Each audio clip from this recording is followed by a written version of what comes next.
En esta ocasión voy a invitarles a leer un texto clave. Quiero que vayas conmigo a la segunda carta del apóstol Pablo a Timoteo. Yo sé que es un verso que lo conocen, pero quiero que lo leamos, por favor, todos juntos. Segunda epístola de Pablo a Timoteo, capítulo 2 y el verso 15. Segunda a Timoteo, capítulo 2, verso 15. Procura con diligencia presentarte a Dios aprobado, como obrero que no tiene de qué avergonzarse y que usa bien la palabra de verdad. Procura con diligencia presentarte a Dios aprobado, como obrero que no tiene de qué avergonzarse y que usa bien la palabra de verdad. Hermanos y hermanas, usar bien la palabra de verdad, o como dicen otras versiones, trazar bien la palabra, es un arduo trabajo. Requiere tiempo, requiere dedicación, requiere empeño. Hay una frase que dice sangre, sudor y lágrimas. Todo el que ha predicado sabe que ciertamente predicar, estudiar la palabra para predicarla, exige sangre, sudor y lágrimas. Lamentablemente, en la historia de la iglesia y en las iglesias hay personas que toman con ligereza este asunto y creen que un sermón se puede predicar hasta improvisadamente. No necesito tanto rigor y tanto empeño. Sin embargo, la frase de Pablo que hemos acabado de leer, con la que él inicia, procura con diligencia, aunque es una sola palabra en el texto original, da la idea de trabajar con dedicación, con empeño, con esfuerzo, sin pérdida de tiempo y haciendo lo mejor posible. Predicar requiere tiempo, sangre, sudor y lágrimas. Hay una anécdota que voy a tomar del doctor John Stott en su libro La predicación puente entre dos mundos. Él cuenta de un ministro presbiteriano que él se jactaba en público de decir que para preparar su sermón del domingo solo necesitaba los pocos minutos que le llevaba caminar desde su casa vecina a la iglesia.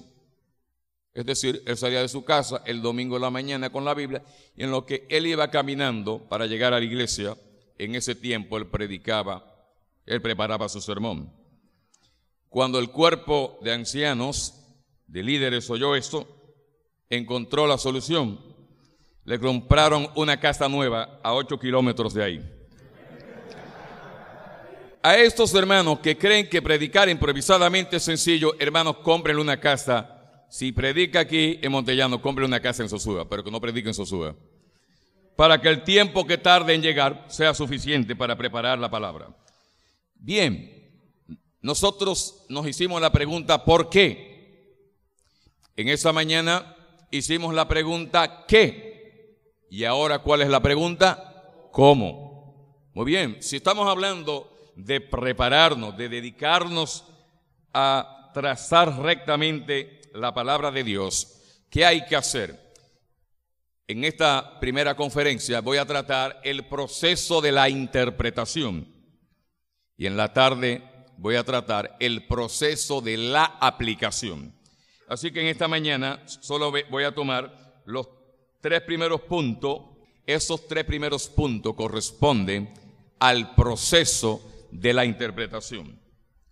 ¿Cómo trazar rectamente la palabra de Dios?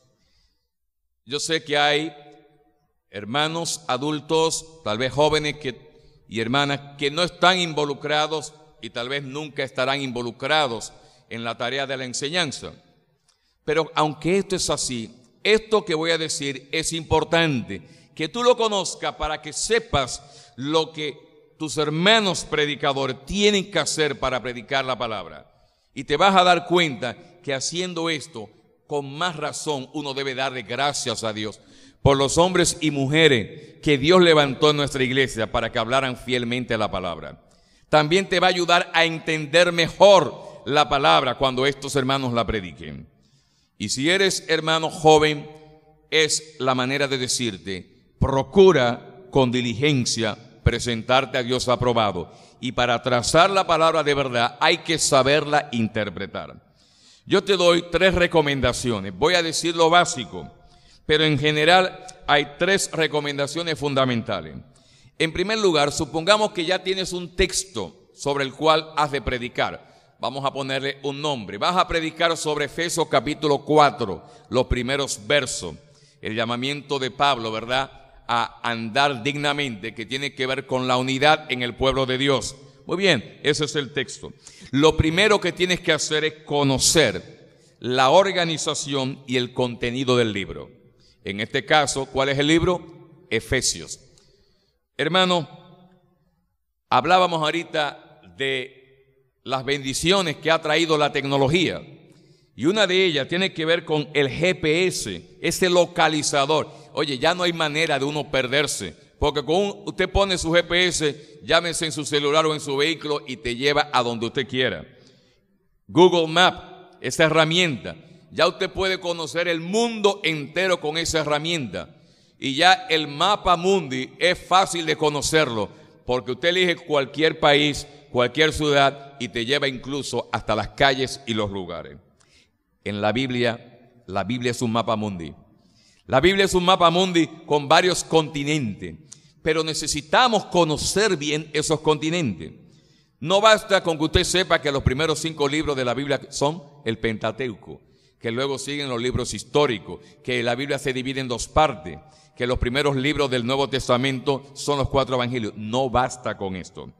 Es importante, en el caso de predicar sobre un pasaje, que usted conozca al dedillo las partes de ese libro y de lo que trata.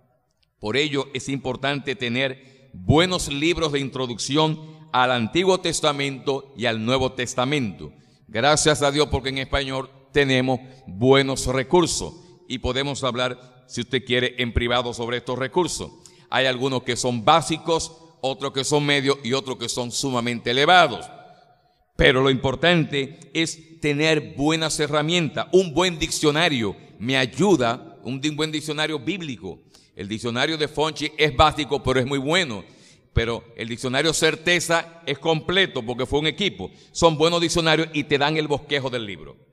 Ahora bien, mi sugerencia es que la lectura personal tuya no tiene precio, no tiene sustituto. Si vas a predicar sobre Efesios capítulo 4, lee la epístola varias veces, hasta que te empape de su contenido. ¿Por qué es necesario hacer esto? ¿Qué razones me llevan a decir esto? 3 razones. En primer lugar, es necesario para que usted conozca el flujo, la hilación, la continuidad de las ideas. Mire, yo sé que muchos hermanos y hermanas son beneficiados ampliamente con los llamados libros devocionales, ¿verdad? Los libros de devocionales que tienen todos los días 1 o 2 versículos. Mi queja contra esos tipos de libros es que si usted se limita a eso, nunca va a tener un conocimiento global de la Biblia, va a tener un conocimiento fragmentado.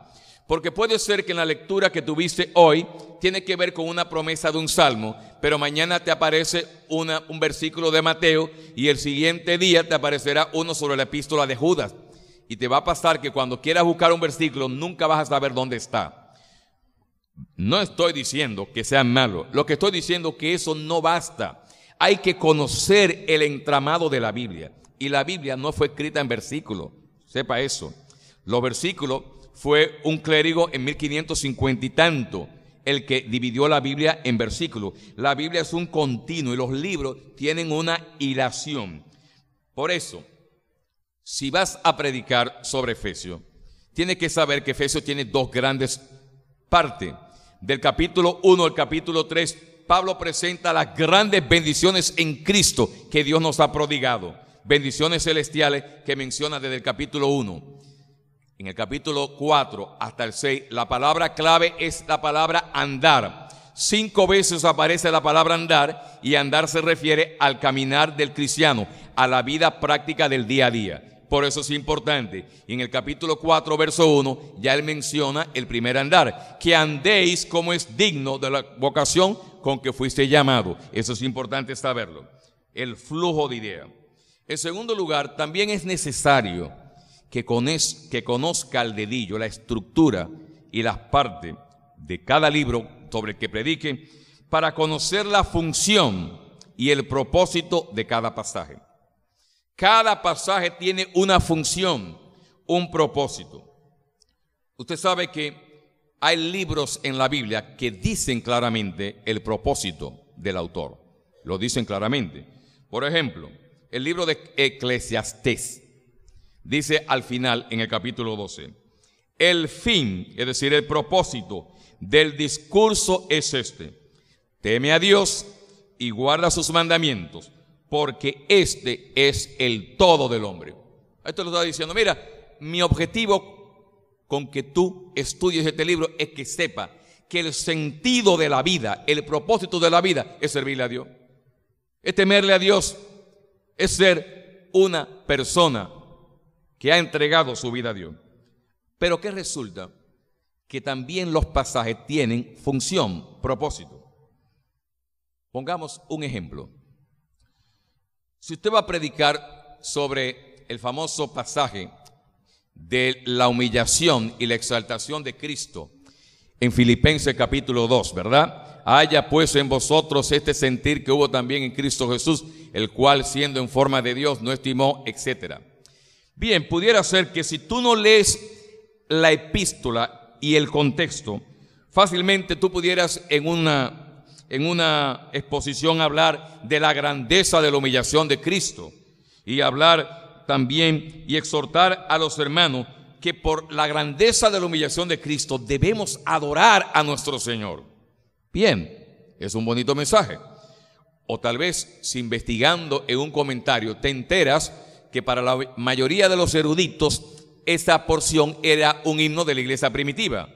Entonces tú dices, pero si esto era un himno de la iglesia primitiva, me indica que los himnos de la iglesia primitiva tenían un alto contenido cristológico, y tú vas a hablar acerca de que las canciones y los himnos deben tener un alto contenido cristológico. Pero ¿qué resulta? Eso no es la función del texto ahí. La función del texto es el verso número 5. Haya pues en vosotros esta actitud que hubo también en Cristo Jesús. ¿Cuál actitud? La del desprendimiento, la de que lo que yo tengo no me importó lo que yo soy, con tal de dar mi vida por el otro. Y Pablo comienza el capítulo 2 con una exhortación a la unidad y al llamamiento. La función de ese texto, aunque podamos hablar de la cristología, tiene que ver Cristo, el ejemplo supremo de humildad y preocupación por el otro. Ese es el sentido del texto. Por eso, hermanos queridos, es importante conocer el flujo de las ideas. Y en tercer lugar, también es necesario, para que cuando le hablemos a la iglesia, situemos mentalmente a los oyentes en el territorio del pasaje. Es evidente, hermano, que si vas a predicar sobre Isaías capítulo 53, no le vas a contar los 66 capítulos a la iglesia, pero por lo menos tiene que decirle que Isaías 53 está en la segunda parte de Isaías, donde aparecen los cánticos del siervo, y que Isaías 53 es la culminación de los cánticos del siervo. Ya la cosa cambia, y que tiene que ver toda esa perspectiva del siervo sufriente a quien Dios finalmente glorifica, que es lo mismo que dice Pablo en Filipenses capítulo 2. En otras palabras, cuando vayas a situar a los hermanos, dile en 1 o 2 minutos dónde está este pasaje, para que ellos se ubiquen mentalmente en las escrituras. De esa manera le vas a enseñar a los hermanos a conocer las escrituras, a conocer la Biblia y a tener un conocimiento integral de las escrituras. Por favor, no le digas todo lo que investigaste, dile lo que necesita la iglesia conocer para que entienda el pasaje y su aplicación. Trazar bien la palabra de verdad es hacer caminos rectos en las escrituras. es trazarlo como una carretera que no se desvía, como la recta de Asua. Conocen la recta de Asua, ¿verdad? Que es una recta de, creo que son como 12 kilómetros, una línea completa. Así debe ser la predicación, la interpretación de las Escrituras y su predicación. Una línea recta, sin desviarnos de lo que dice el texto. ¿Qué más debo hacer? Si ya conozco bien el libro, entonces ahora me dedico al pasaje. Familiarízate con él o con los pasajes. De nuevo noten que pongo él o los pasajes, porque ya dije y lo reitero esta mañana. Un sermón temático puede ser tan expositivo como cualquier sermón basado en un texto. Pero vamos a imaginarnos que te vas a basar en un pasaje. Te vas a centrar en el pasaje que estoy tomando como ejemplo. Efesios capítulo 4, verso 1 en adelante. ¿Qué te recomiendo? Lee el texto varias veces en versiones diferentes. Porque si lo lees en versiones diferentes, vas a notar algunos detallitos que una sola traducción no lo permite. Y la razón no es que las traducciones son malas o buenas. No, lo que pasa es que traducir de un idioma a otro no siempre es posible con una sola palabra. Y una lengua antigua como el griego, con más razón. Fíjense que yo dije que la expresión procura con diligencia, 3 palabras, es una sola palabra en el griego, una sola. Entonces eso indica, y hay otra versión que dice, haz lo mejor posible, haz lo mejor posible. 4 palabras para traducir una sola palabra. Entonces, leyendo en varias versiones, uno va a notar matices que no lo encuentra. En el ejemplo que puse de Filipenses capítulo 2, verso 5, la Biblia nuestra dice, haya pues en vosotros este sentir que hubo también en Cristo Jesús. Da la idea de que es un sentimiento, pero si tú le hablas a la iglesia de que es un sentimiento, el hermano o la hermana pudiera decirte, pero es que yo no lo siento en mi vida. No, no es eso lo que dice. Por eso otras versiones traducen, haya pues en vosotros esta actitud que hubo también en Cristo. Y actitud es una decisión, es una disposición. Ya no puedes decir, lo sientas o no lo sientas. Dios te llama a preocuparte por tu hermano y a ser humilde. ¿Me entiende? Entonces fíjese lo que hace una segunda traducción. Me ayuda a entender mejor. Es una decisión, una disposición total esta expresión. ¿Qué más debo hacer con este pasaje? Debo relacionarlo al contexto. Si ya conozco bien Efesios o la segunda carta a Timoteo, ya sé las partes y conozco su flujo, me va a ser fácil entender cada pasaje en su contexto. Los versos anteriores, lo que siguen, la epístola entera me dan una ayuda tremenda. ¿Cuántas veces hemos escuchado, hermanos, decir, con buenas intenciones, yo no estoy diciendo lo contrario, todo lo puedo en Cristo que me fortalece? Hermano, yo pasé por una prueba y la vencí. Todo lo puedo en Cristo que me fortalece. Pero resulta que este versículo no tiene que ver con eso. Este versículo tiene que ver con vivir mi vida, ya sea teniendo abundancia o teniendo escasez. Ah, mira a qué se refiere. Si usted lee el contexto, Pablo está hablando, hermano, yo sé vivir cualquiera que sea mi situación. Sé tener abundancia de las ofrendas de los hermanos o de mi trabajo y sé también pasar necesidad en el Señor. Todo lo puedo en Cristo que me fortalece. ¿Cuántas veces hemos utilizado ese texto mal? Porque no leemos el contexto. Hace varios años recuerdo un hermano en mi iglesia que dio el mensaje, aparentemente era impecable. La idea que él tenía era decirnos a los hermanos que valoráramos las Escrituras porque nosotros éramos los guardianes de las Escrituras y debíamos defenderlas. Eso fue en general el mensaje. ¿Cuál fue el grave problema? Que él tomó Romanos capítulo 3, verso 2. Y Romanos capítulo 3, verso 2 dice, muchos en gran manera, porque se les ha confiado en primer lugar la palabra de Dios. Si él hubiera leído el verso primero, hubiera buscado otro versículo. El verso primero dice, ¿qué ventaja tiene pues el judío? Verso 2, mucho. En primer lugar, que les ha sido confiada la palabra. Ahí no está hablando de que se le confió la palabra a la iglesia, sino el privilegio que tuvo Israel de que Dios le confiara la palabra y sin embargo ellos fueron tan malos y tan pecadores. ¿Ve lo que hace el no leer el contexto? ponemos a decir al texto lo que el texto no dice. Y tú no quieres hacer eso, ¿verdad que no? Tenemos que leer el contexto para saber cómo aplicar el texto de acuerdo a la función que desempeña. Hay un experto en homilética, hay uno de sus libros en español que los recomiendo. Se llama Haddon Robinson. Y Haddon Robinson dice algo que me puso una vez a pensar y se me ha quedado aquí.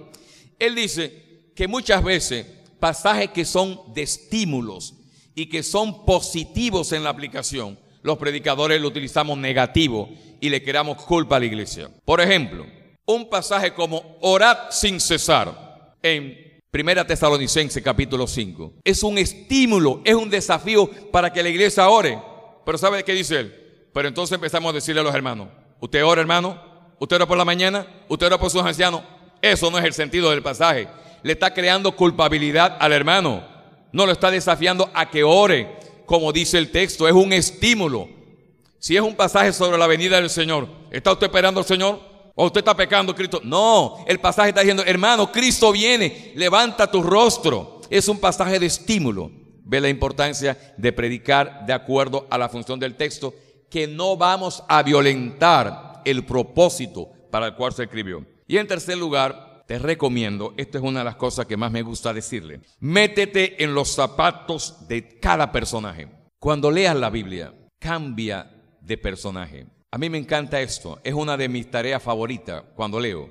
Si estoy estudiando esta carta de Pablo, que la he estado estudiando, la segunda carta del apóstol Pablo a Timoteo, hay noches que yo soy Pablo y yo me imagino que soy Pablo y estoy en una celda oscura, incómoda, fría, pequeña, y estoy pensando en lo que tengo que decir como de gran importancia, como lo último, si me quedara solamente 3 meses de vida, ¿qué le diría a mis hermanos? ¿Cuál sería mi legado? Y ahí estoy pensando como Pablo.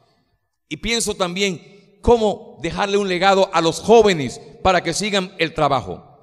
Pero al otro día cambio de papel y entonces en la siguiente lectura soy Timoteo. Y ahora soy el Timoteo que tengo temor. Se me va a ir mi mentor, el gran hombre de Dios, y he llorado por él. Dice Pablo, me recuerdo para acordarme de tus lágrimas y llenarme de gozo al verte de nuevo. Y yo veo a Timoteo con una responsabilidad demasiado grande para él. Y por eso Pablo tiene que decirme, mira Timoteo, aviva el fuego, no te avergüences de dar testimonio de nuestro Señor. Y Pablo lo estimula. Y yo digo, wow, Pablo, gracias por decirme eso. Pero a veces, ¿sabe qué hago? Me convierto en el malo de la película. Y soy Himeneo o soy Fileto. Y voy a dividir la iglesia, déjame, para aprender qué se sentía cada uno. Y a veces tomo el papel de una mujer en la iglesia. A veces, cuando leo que Pablo escribe, ruego a Síntique y a Evodia que sean de un mismo sentir. Yo soy Síntique, no le voy a hablar nada, que venga allá donde mí. O cambio de personaje, ven tú y ven, dímelo aquí para que tú veas una evangélica enfogonada, ven. Y me imagino las discusiones que tuvieron que tener, y Pablo mediando, hermana, ustedes son siervas de Dios, pónganse de acuerdo en el Señor, disfrute la escritura, camine con el Señor por los caminos polvorientos de Galilea y de Judea. Cuando el Señor es bautizado, hazte de cuenta que tú estás en fila, tú estás mirando cuando bautizaron al Señor, y tú, oh, pero mira, se abrió el cielo, oh, ¿qué pasó? Y ahí viene viva la palabra, métase en los zapatos de los personajes. En tercer lugar, parte sumamente importante en la interpretación, y este es el punto clave. Habiendo hecho todo eso, determine el significado del texto para ellos allá entonces. Voy a repetirlo.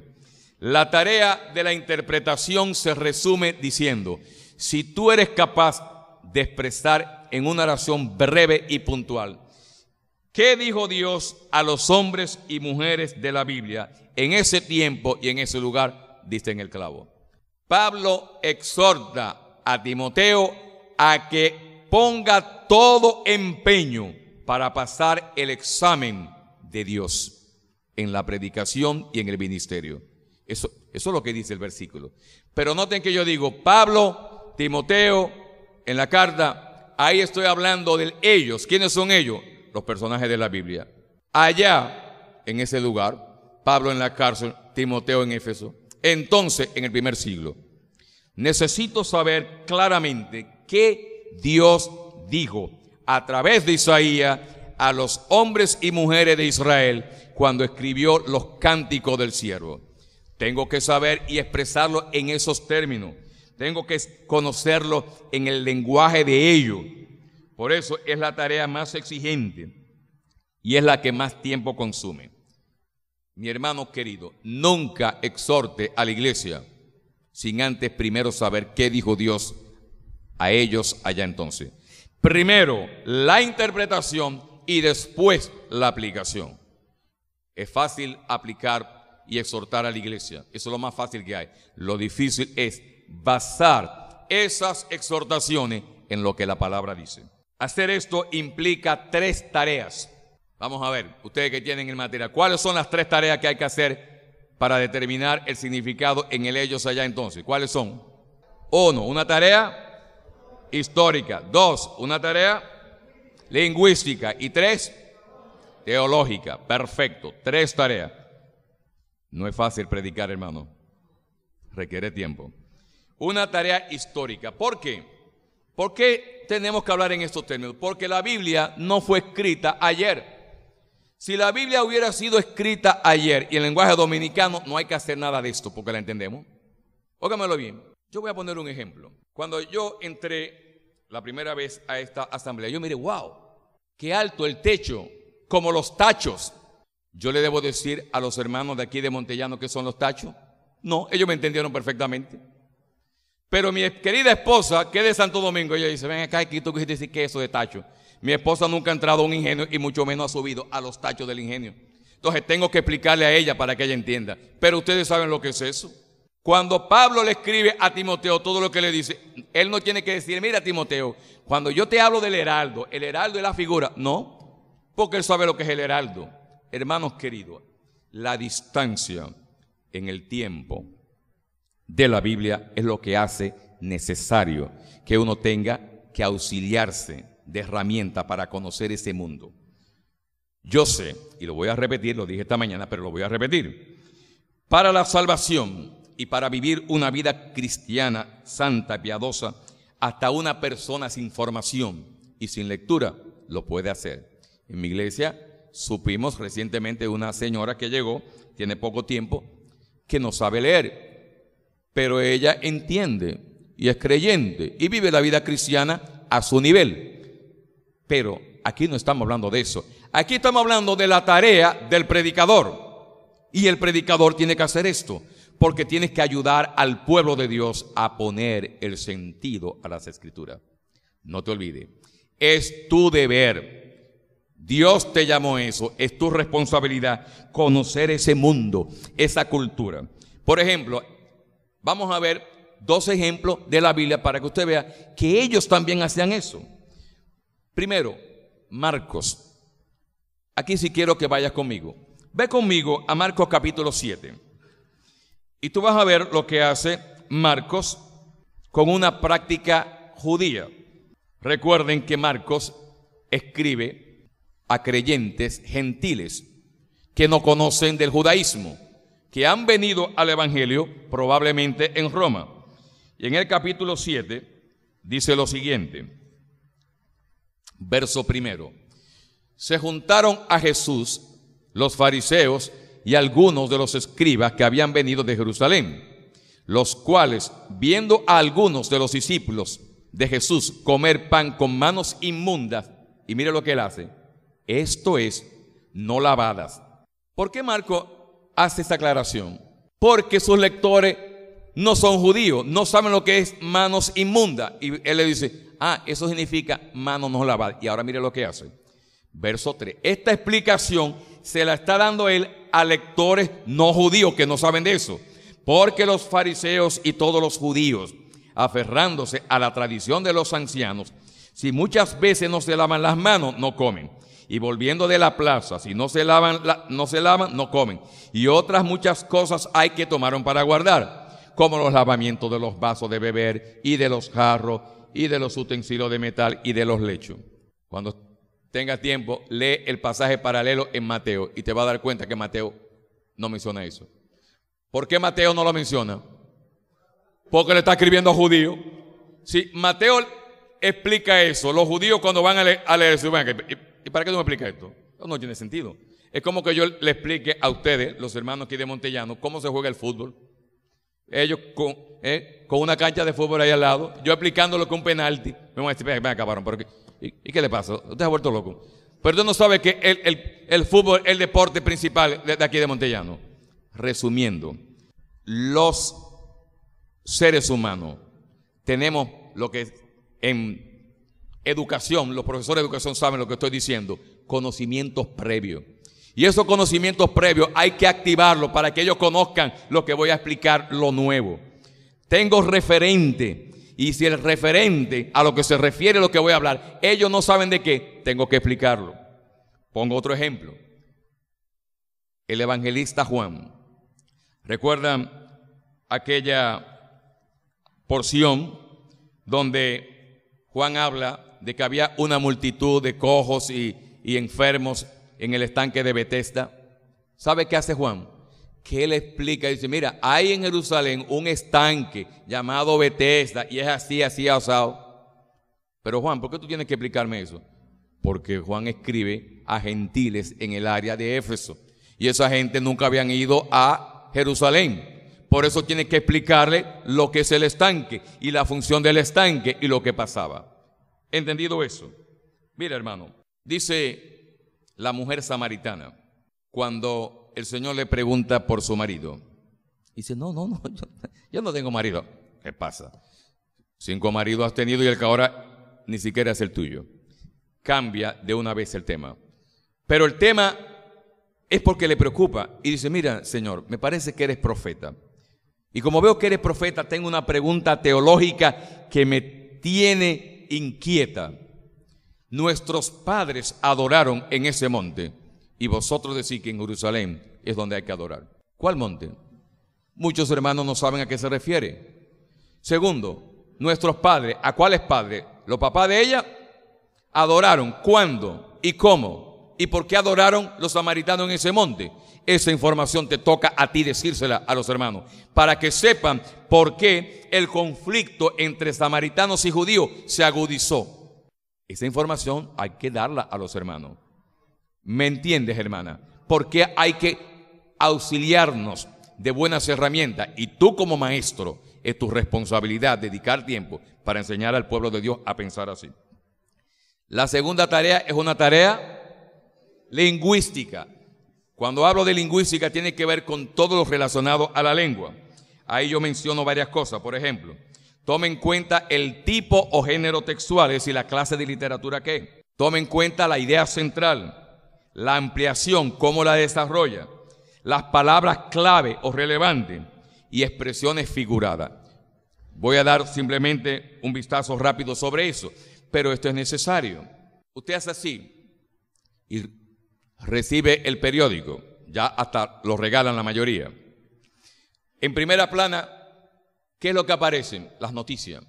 Y las noticias se leen rápido, porque las noticias se escriben para informar, para que usted sepa qué sucedió. Cuando usted sigue pasando y llega a la sección de opiniones, donde está el editorial y los artículos de opinión, usted no lee igual el artículo de opinión y el editorial que la noticia. Los artículos de opinión hay que pensar y hay que sentarse a ver a dónde me quiere llevar el autor y cuál es el objetivo de él y la persuasión que está utilizando. Pero luego que lees eso, llega a la revista de variedades, que fulanito de tal se casó con fulano. Eso tú lo pasas por arribita y se lee rápido. No leemos los géneros del periódico, cada uno igual. Y cuando llegaste a la caricatura, ¿cuál es el objetivo de la caricatura? Reírte y divertirte. Nadie que yo sepa se pone, déjame analizar esta caricatura. Aquí hay un verbo en infinitivo donde, ¿quién hace eso? Usted es loco. Usted simplemente lo que hace es leer y se ríe ya y pasó. Mi hermano querido, la Biblia tiene géneros. Algunos son fáciles, otros son difíciles. Y por eso hay que saber cómo leer cada uno. Pongo un ejemplo. Hay expresiones que son figuradas. Dice uno de los salmos, creo que el 96. Entonces todos los árboles del bosque cantarán con gozo delante del Señor que viene a juzgar la tierra. Dice el Señor: varón, usted ve que hay árboles que hablan y que cantan. Eso será en el milenio, yo no sé. Y yo le digo: no, siervo, es una expresión figurada. ¿Y qué es una expresión figurada? Que no la puedes tomar al pie de la letra, sino que tienes que buscar qué quiere él comunicar con eso. Y esto, hermano, es importante entenderlo. Nuestro Señor era judío, y como judío, él hablaba como judío, y utilizaba el lenguaje de los judíos y la manera de pensar de los judíos. Por ejemplo, por muchos años, el texto que dice: a cualquiera que te quiera poner a pleito, ponle también la otra mejilla. Por muchos años, en el siglo pasado, se discutía que si venía un ladrón hacia ti con un bate o un palo, que tú debías: ven, dame aquí primero, dame acá. Es decir, ningún tipo de acto de violencia, incluyendo la que tenía que ver en defensa propia. Pero resulta que nuestro Señor está utilizando lo que dijimos anoche, una hipérbole. Y la hipérbole funciona precisamente como una exageración para resaltar un objetivo diferente a lo que dice. Yo les pregunto y les pongo a pensar: ¿cómo yo estoy seguro que Cristo no quiso decir literalmente que si alguien te da una galleta por el lado derecho, tiene que ponerle a la izquierda? ¿Cómo yo lo sé? Por una sencilla razón. Porque entonces él mismo no lo vivió. Cuando él está siendo juzgado, viene un alguacil y le da una galleta. ¿Qué hizo el Señor? ¿Le puso la otra? No, le reclamó. Dice: pero ven acá, si yo he hecho algo malo, dime en qué está mal. Y si he hecho bien, ¿por qué me golpea? Me doy a entender. Cristo mismo me dice: oye, no interprete ese texto así. Si tu ojo te es ocasión de caer, sácalo. Fracasamos, pueblo de Dios evangélico sin ojo. Hay que entender la figura del lenguaje. Hermanos queridos, te doy un consejito que he aprendido en mi vida. Si por la gracia de Dios te da el privilegio de conocer un poco los idiomas originales, en el amor del Señor, sé discreto y sabio en su uso. Nuestros hermanos no tienen idea de lo que es eso. Y en mis años juveniles yo cometí lamentablemente muchos errores. En una ocasión, oiga lo que yo dije en un mensaje, y usted me va a decir qué yo quise decir con eso. Yo estoy predicando, dando un estudio sobre 2 Pedro, y yo le digo: hermano, este verbo es un participio aoristo pasivo causal. ¿Qué es eso? ¿Qué gané con eso? Nada. Esos términos, no, mi hermano. Y ya eso le está mencionando la palabra metanoia. No, hermano, di lo que significa en un lenguaje llano, aunque tú te estés basando en el griego o en el hebreo. Una vez menciono otro caso para que usted vea. Este fue un hermano de una iglesia, vino allá, y él está dando un estudio sobre Colosenses capítulo 1, creo que era. Y en una aparece la palabra hermano, y dice más o menos lo siguiente: hermano, la palabra hermano en griego es la palabra adelphos, y da la idea como de una relación de parentesco. Y yo digo: sí, pudiste haber dicho que la palabra griega para pan es arto, y la palabra arto da la idea como de un producto alimenticio que se hace con harina y se mete en el horno. Es lo mismo. ¿Para qué vas a utilizar el griego si es exactamente lo mismo? Por favor, hermano, ten cuidado de no dar una apariencia que no es. Lamentablemente quien les habla pasó por eso, y por eso lo digo avergonzadamente. No hay necesidad, aunque tengas acceso a los idiomas originales de una manera discreta, ayuda a los hermanos, no a crearle preocupación. Finalmente, es una tarea teológica. Si nosotros nos quedamos solamente en el estudio histórico-lingüístico, le estamos dando una clase de historia y de gramática a la iglesia, y la iglesia no vino a escuchar una clase de historia y gramática. La iglesia quiere pan de Dios. Por ello, por ser palabra de Dios, la Biblia tiene una relevancia eterna, siempre es actual, siempre tiene algo Dios que enseñarnos, una verdad teológica predominante. Y también hay que tomar en cuenta la revelación progresiva, que no es lo mismo predicar la doctrina del arrepentimiento basado en un texto del Antiguo Testamento que basado en un texto del Nuevo Testamento. Que no es lo mismo enseñar la doctrina del Espíritu Santo basado en los pasajes del Antiguo Testamento que basado después de Pentecostés. Hay que tomar en cuenta la revelación progresiva, porque fácilmente uno enseña algo indebido. Por ejemplo, nuestro Señor Jesucristo le dijo a los discípulos que el que le pidiere a Dios en oración el Espíritu Santo, Dios se lo daría. La iglesia no ora, Señor, dame el Espíritu Santo. No, porque ya Él vino en Pentecostés. Hasta ese momento el Espíritu Santo era una morada transitoria y tenía sentido hasta el ministerio de Cristo. Por eso le dice a los apóstoles, oren para que reciban el Espíritu Santo. Hasta ahí. Llegó Pentecostés, el Espíritu Santo mora en nosotros. No tengo que pedirlo. Ve el problema que crearías a una iglesia si comienza a predicar y a decirle, vamos a orar ya en esta mañana para que el Espíritu Santo venga. ¿Pero que venga qué? Si hace tiempo que vino a mi corazón. Ya Él mora en mi vida. Hermano, es importante identificar la enseñanza o doctrina principal en que se sustenta el pasaje. Efesios capítulo 4. Ya hablamos del contexto en cierto modo y dijimos la enseñanza principal. ¿Pero qué resulta? ¿En qué descansa ese llamado de Pablo a andar como es digno? En primer lugar, descansa en las bendiciones que recibimos de acuerdo al capítulo 1.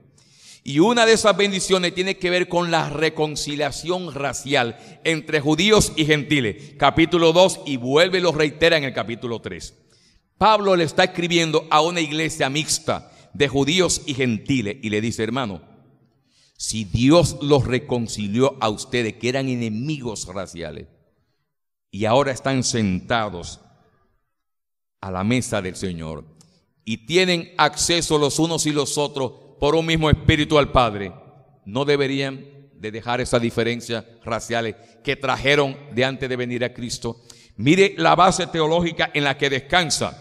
Ese pasaje descansa en la gran obra de la reconciliación en la que Cristo nos unió para formar un solo nuevo hombre. Efesios capítulo 2. Si usted lo predica sin hacer referencia a eso, pierde la riqueza. Así que las actitudes de humildad y consideración que fomentan la unidad están basadas en que Dios nos reconcilió con Él sin tomarnos en cuenta nuestros pecados. Qué difícil, ¿verdad? Se nos hace perdonar a... No, es que usted no sabe lo que Él me dijo. Pero, ¿cuántas cosas le dijiste tú a Dios? Y Él no te la echó en cara, ni te dijo, ¿tú te recuerdas, Ángel Julio? ¿Tú te recuerdas cuando tú eres peor, lo que tú decías de mí? Dios no dice eso. Y esa es la base del llamado. En el pueblo de Dios no puede haber distinciones ni raciales ni sociales. Por ello, es importante conocer lo que los comentaristas llaman la relación entre el indicativo y el imperativo. No se preocupe que eso lo voy a explicar. El indicativo es una manera de decirte, mira lo que Dios ha hecho por ti. Mira las grandes bendiciones que Dios trajo para ti en Cristo. Mira lo que Dios hace por ti. Eso es el indicativo. Los hechos de Dios a favor tuyo. Y el imperativo es, mira lo que Dios espera de ti. Si Dios hizo estas cosas por ti, Dios espera que tú hagas esto por Él. Esa relación entre indicativo e imperativo es muy frecuente en las epístolas y aún también en pasajes que no son carta. En el Antiguo Testamento aparece esa relación. Dios hace algo. Por ejemplo, Dios le dice a Israel, yo soy Jehová que te sacó de la tierra de Egipto. Por tanto, sé santo porque yo soy santo. Míralo ahí. Primero, yo te redimí. Indicativo. Por tanto, sé santo porque yo soy santo. Imperativo. Es muy frecuente. Siempre basa las aplicaciones en el indicativo de Dios. Siempre destaca lo que Dios ha hecho en la vida del pueblo de Dios. Y en función de eso le dice, ahora mira lo que Dios espera de ti. Qué bello, ¿verdad que sí? Esa es la base de cómo Pablo llama a la unidad en Cristo, porque Dios nos unió en Cristo. El indicativo es que Dios nos unió en Cristo y nos dio pródigas bendiciones. El imperativo es el llamado a vivir dignamente en unidad. Hermanos queridos, también, como dije, la revelación progresiva. Si tomamos al pie de la letra el pasaje del Señor a los discípulos cuando le dice a los 2 apóstoles: por camino de gentiles no vayáis y en ciudad de samaritana no entréis. Ese pasaje aisladamente significa que el evangelio ni es para judíos ni para samaritanos. Pero hasta ese momento sí era válido, porque la urgencia y el mandato era al judío primeramente y después al griego. Ya llegó Pentecostés, el evangelio es universal. Ese texto predicado fuera de contexto y de la revelación progresiva es un atropello al mensaje universal del evangelio. Hermanos queridos, en la noche de ayer terminé con una anécdota del hermano Rassi. Permítame terminar con otra anécdota. Trazar bien la palabra de verdad es un trabajo duro, que requiere tiempo, esfuerzo, sangre, sudor y lágrimas. El hermano Rassi contaba la siguiente anécdota. Un joven quedó sin aliento al escuchar a un predicador elocuente como Apolos. Quedó cautivado con la manera como este hombre desglosó las escrituras y la aplicó a su vida.